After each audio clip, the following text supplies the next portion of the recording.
Very good morning to all of you. तो जैसा कि लेसन 3 में पिछले दिन हम लोगों ने पेज नंबर 27 और 28 पढ़ा था। आज बारी है पेज नंबर 29 की और उसके बाद 30। तो आज पेज नंबर 29 हम लोग स्टडी करेंगे। तो चलिए स्टार्ट करते हैं पेज नंबर 29।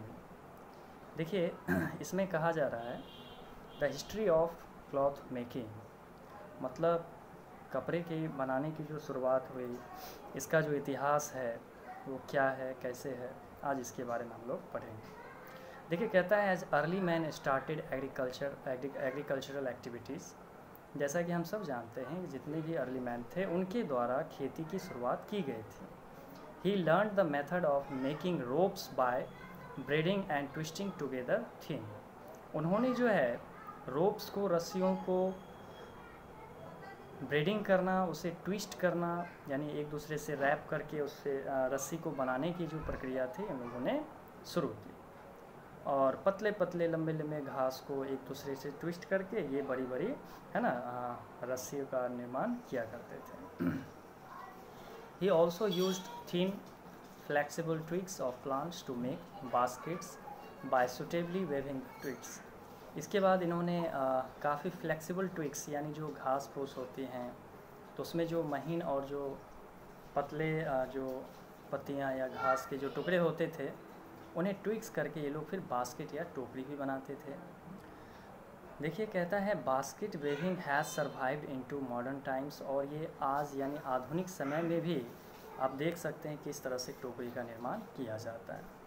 कहता है by weaving ropes in the same manner, जिस प्रकार से रस्सियों को वेव किया जाता था सेम उसी तरीके से ही could make mats as a substance या सब्सटीट्यूट ऑफ स्किन्स और लिव्स फॉर कवरिंग हिम। तो ठीक उसी प्रकार से ये लोग जैसे कि बास्केट बनाने की प्रक्रिया थी, रस्सियों को तैयार करने की प्रक्रिया थी, उसी प्रकार से इन लोगों ने अपने बदन को, अपने शरीर को ढकने के लिए स्किन का, पत्तियों की छाल का, पैर की छाल का, इन सब का इस्तेमाल भी करना शुरू कर दिया। कहता है then people started using the hand spindle, जिसे हम तकली कहते हैं, और चरखा, to make yarn from cotton और wool and then weaving them on a loom. फिर धीरे धीरे करके इन लोगों ने तकली यानी कि स्पिंडल पे, चरखे पर यार्न को कॉटन से बनाने की प्रक्रिया या उनसे जो है यार्न बनाने की प्रक्रियाओं को इन लोगों ने अंजाम दिया। और कहता है with the coming of the industrial revolution, फिर जब औद्योगिक क्रांति आई, यानी कि जब ढेर सारे फैक्ट्रीज़ वगैरह सेटअप किए जाने लगे, तो फैक्ट्रीज़ में कपड़े की बुनाई या उसको तैयार करने की प्रोसेस भी स्टार्ट हो गया। कहता है spinning and weaving was done on large machines in factories. तो फैक्ट्री में चूँकि बृहत मात्रा में जब यार्न तैयार किए जाते थे तो उसमें बड़े बड़े मशीनों की ज़रूरत होती थी। तो बड़े बड़े मशीन जो थे वो रोप्स या फिर जो यार्न होते हैं इन सब को ट्विस्ट करके, मतलब यार्न बनाने का प्रक्रिया जो है वो बड़े बड़े मशीन से किया जाने लगा। अब जैसे कहता है in some remote areas people still use taklis, मतलब कुछ रिमोट एरियाज़, मतलब जो काफ़ी पिछड़े जो क्षेत्र हैं जहाँ पर इंडस्ट्रीज़ वगैरह सेटअप नहीं किए जा सकते हैं, वहाँ पर जो रहने वाले मूल निवासी हैं वे आज भी इसी तरह के पुराने तकनीकों का इस्तेमाल करके, है ना, वो कपड़े की बुनाई करने की जो प्रक्रिया है उसे कर रहे हैं। तो यहाँ कुछ तस्वीरें हैं जिसमें कि आप देख सकते हैं हैंड स्पिंडल है और नीचे एक चरखा है, इन सब को आप यहाँ पर स्पष्ट देख सकते हैं। देखिए कहता है फाइबर्स, अब फाइबर्स के बारे में पढ़ें। द थिनेस्ट, सबसे पतला strand of thread of a fabric is called fibre. जो सबसे महीन बारीक पतला जो धागा होता है फैब्रिक जिससे तैयार किया जाता है तो इसे हम फाइबर कहते हैं। कहता है फैब्रिक और क्लॉथ्स, देखिए क्लॉथ्स और फैब्रिक दोनों सेम वर्ड हैं।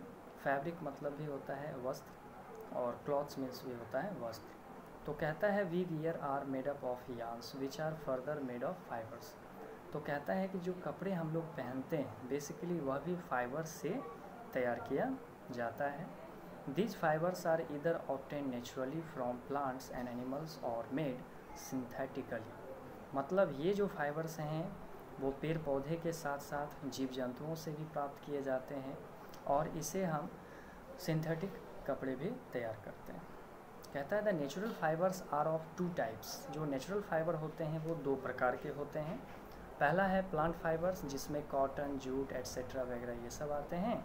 दूसरा है एनिमल फाइबर्स जिसमें सिल्क, वूल ये सब चीज़ें आते हैं। अब बात करते हैं सिंथेटिक फाइबर्स की। तो synthetic fibres are manufactured by chemical processes in factories. Factories में केमिकल प्रोसेस के द्वारा सिंथेटिक फाइबर्स तैयार किए जाते हैं। अब जैसे कुछ सिंथेटिक फाइबर्स के एग्जांपल हैं रेयॉन, नायलॉन, पॉलिस्टर, है ना, ये सब जो हैं आपको ये सिंथेटिक फाइबर्स के एग्जांपल। अब कहता है how do we get cotton, jute, silk और वूल टू स्टार्ट विद।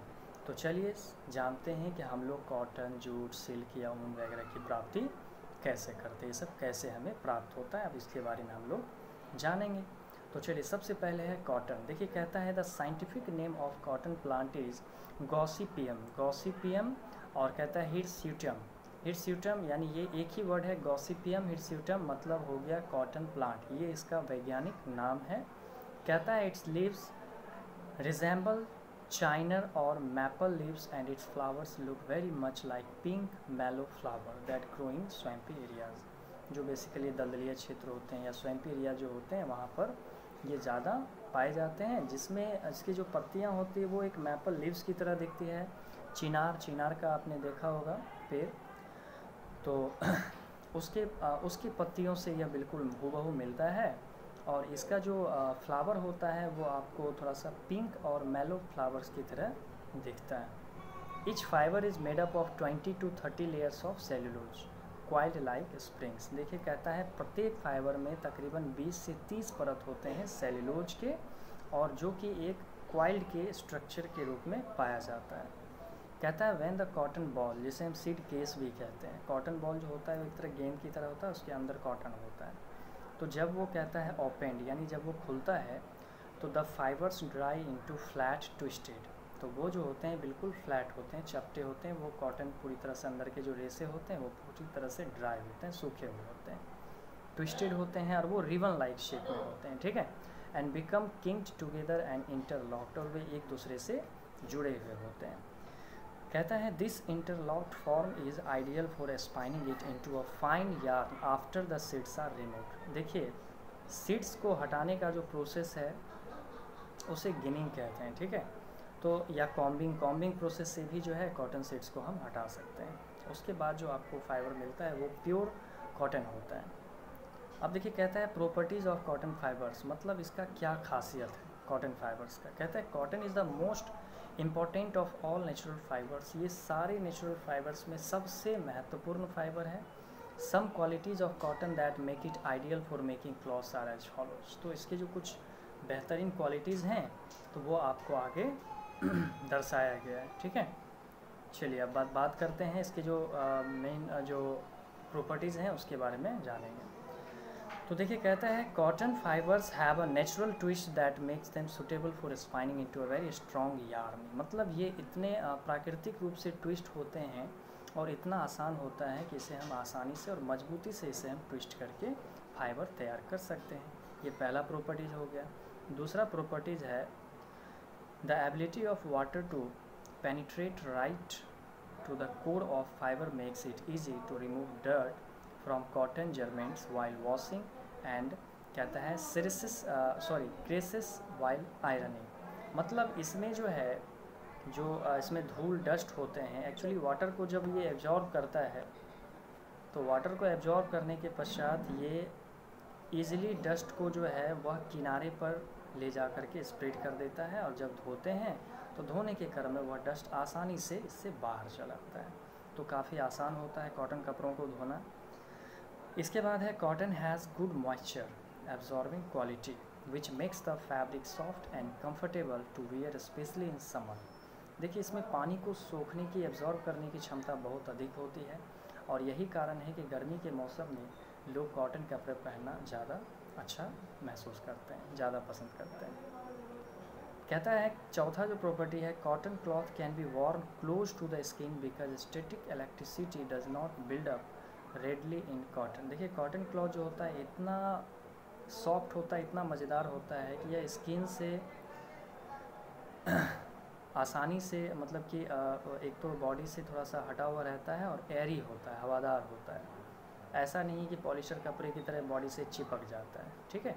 ये बहुत ही एयरी होता है और ड्यू टू, देखिए इसमें कुछ साइंटिफिक है रीज़न है क्यों ऐसा होता है। कहता है static electricity does not build up readily in cotton, क्योंकि इसमें स्टैटिक इलेक्ट्रिसिटी होता है। स्टैटिक इलेक्ट्रिसिटी यह टर्म है जिसे आप लोग अंडर मार्क कर लेंगे और इसे हम बाद में अच्छे से इसे हम डीपली समझेंगे, ठीक है। तो इन सब कारणों से कॉटन क्लॉथ्स को हम लोग बेहतर मानते हैं, ये सब कुछ कारण है। अब देखिए कहता है all this properties make cotton a fabric of choice as clothing material. तो यही कारण है कि जितने प्रॉपर्टीज़ आप लोगों ने पढ़ा, इन्हीं सब के कारण जो फैब्रिक जो है, कॉटन फैब्रिक जो है, एक ऐसा फैब्रिक है जिसे सबसे ज़्यादा लोग पहनना पसंद करते हैं। अब देखिए फील्ड टू फैक्ट्री कैसा होता है। कॉटन फैक्ट्री, वहाँ पर किस प्रोसेस से कॉटन तैयार होता है, मतलब वह फील्ड से, यानी कि जहाँ से उसका उत्पादन होता है वहाँ से वो फैक्ट्री तक कैसे आता है और कैसे वहाँ तैयार किया जाता है। तो देखिए कहता है good crop of cotton needs a long Sunny growing season and moderate rainfall. इसके लिए जो है लंबी अवधि चाहिए और इसमें काफ़ी ज़्यादा धूप चाहिए और मॉडरेट रेनफॉल, समय समय पर बारिश होनी चाहिए। ब्लैक सॉइल जो है found in western and southern India and एलिबल soil of northern India are suitable for growing cotton. तो आप लोगों ने देखा कि अभी कॉटन को ग्रो करने के लिए सबसे बेस्ट सॉइल क्या माना गया, ब्लैक सॉइल सबसे बेस्ट सॉइल, उसके बाद एलिबल सॉइल। कहता है it is planted between May and September in different parts of the country. Basically cotton plant को लगाने का जो एक अवधि है वो मई और सितंबर का महीना इसे सर्वश्रेष्ठ माना जाता है। कहता है the harvesting begins from October. October से जो है इसका हार्वेस्टिंग स्टार्ट होता है। The plants generally grow to a height of 3 to 6 feet और इसके जो पौधे होते हैं बेसिकली वह 3 से लेकर के 6 फीट तक लंबे हो सकते हैं। कहता है seedlings appear about 5 days after planting the seeds. जब आप बीज लगाते हैं कॉटन का, जब सीड्स लगाते हैं तो तकरीबन 5 दिन के बाद इसमें सीडलिंग्स यानी छोटे छोटे पेड़ निकल आते हैं। The first flower birds appear after 5 to 6 weeks। 5 से 6 सप्ताह के बाद इसमें जो होता है सबसे फर्स्ट फ्लावर वो अपीयर होता है। And in another 3 to 5 weeks और अगले 3 से 5 सप्ताह में दिस बर्ड्स बिकम फ्लावर्स और ये कली जो होते हैं वो फूल में परिवर्तित हो जाते हैं। द फ्लावर्स आर वाइट और येलो। इसके जो फूल का रंग होता है वो तकरीबन सफ़ेद या पीले रंग का होता है। एंड टर्न रेड और pink on the second day और दूसरे दिन यह सूख कर पीले और लाल और गुलाबी रंग का हो जाता है, ठीक है। कहता है each flower falls after 3 days। मतलब जो फूल होते हैं वो प्रत्येक 3 दिन के बाद टूटकर गिर जाते हैं। और living behind a small seed pod known as the boll और पीछे छूट जाता है इसमें एक गेंद के आकार का shape which is green in colour, जिसका रंग हरा होता है।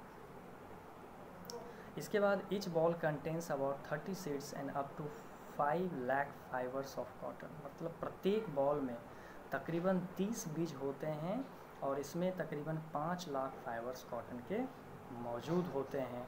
The boll slowly grown to the size of walnut. इसके बाद वह बॉल जो है धीरे धीरे करके वॉलनट के साइज़ का हो जाता है। फिर धीरे धीरे करके ये ब्राउन होता है। And about 10 weeks after flowering और फ्लावरिंग होने के 10 सप्ताह के बाद इट स्प्लिट्स ओपन और यह खुल जाता है।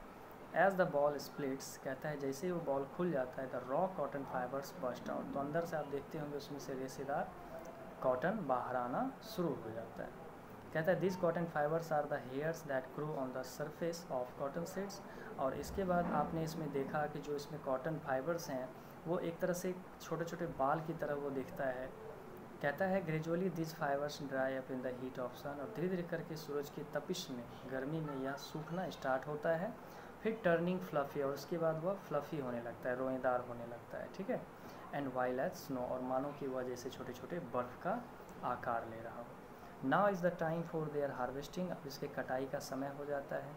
तो mostly cotton is hand picked. अधिकांशतः जो कॉटन होती है उसे हाथ से निकाला जाता है। This is the best method of obtaining fully ground cotton while the unwanted material trace like leaves and the remains of the boll are left behind.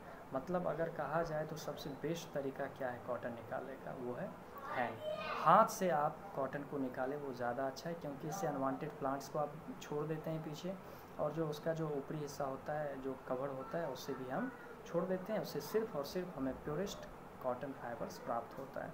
कहता है एक crop can be picked over a period of up to 2 months as the bolls ripen, मतलब जब ball पक जाता है तो इसके तकरीबन 2 माह के पश्चात, 2 माह की अवधि तक सारे बॉल्स को पिक कर लिया जाता है, नहीं तो देर होने पर वह फसल खराब हो सकता है। ठीक है, तो आज के लिए इतना ही, और कल हम लोग पढ़ेंगे fibre to fabrics in the factories और हैंडलूम, तो ये टॉपिक कल हम लोग पढ़ेंगे। ठीक है, आज थोड़ा सा विलम्ब हो गया, इसके लिए I am so sorry, but जितना पढ़ाया गया आप लोग बस एक बार फिर से उसे स्टडी करें, जो इम्पोर्टेंट नोट्स लगे, जो इम्पोर्टेंट टॉपिक्स लगे, उसे आप अंडर मार्क करते चलें।